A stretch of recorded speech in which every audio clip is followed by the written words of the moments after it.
আসসালামু আলাইকুম বন্ধুরা, কেমন আছো? আজ সকাল সকাল একটা ভিডিও নিয়ে হাজির হয়ে গিয়েছি তোমাদের মাঝে।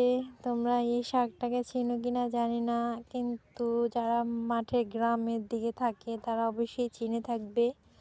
আমাদের এদিকে এলিসা এলিসা বলে আমরা চিনি আর কি ওইগুলোকে, ওই শাক। তো আমি আজ ওই শাকটার রেসিপি দেখাবো। ওইগুলোকে অনেকগুলো তুলে নিয়ে আসছি। তো এখানে আলু দিয়ে শাকটা রান্না করব আর কি, শাক রান্না করব। শাক রান্না করে খাইলে কিন্তু বিশেষ মজা হয়, তো আবার মাছ দিয়েও রান্না করা যায়। তো দেখতেই পাচ্ছ আমি এখানে কি দিয়ে কি করছি। তো তোমরা আমার কথার দিকে খেয়াল না করে আমার রেসিপির দিকে অবশ্যই খেয়াল করবে যে আমি কীভাবে রান্না করছি। তোমরা চাইলে এভাবে রান্না করে খেতে পারো, ভীষণ মজা। কিন্তু একটাই সমস্যা, এগুলাকে কিন্তু আবার সব জায়গায় পাওয়া যায় না।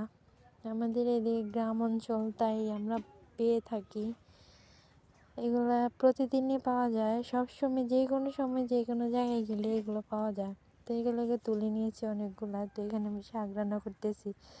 এখন যে আমার শাকটা হয়ে গেছে, এখন বাগার দিয়েছি।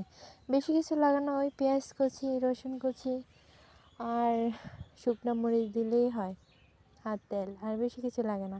এই যে আমার শাকটা হয়ে গেছে। তো তোমাদের মাঝে দেখা হবে পরের ভিডিওর জন্য, অপেক্ষা করে থাকবে অবশ্যই। ভালো থেকো, সুস্থ থেকো, টাটা।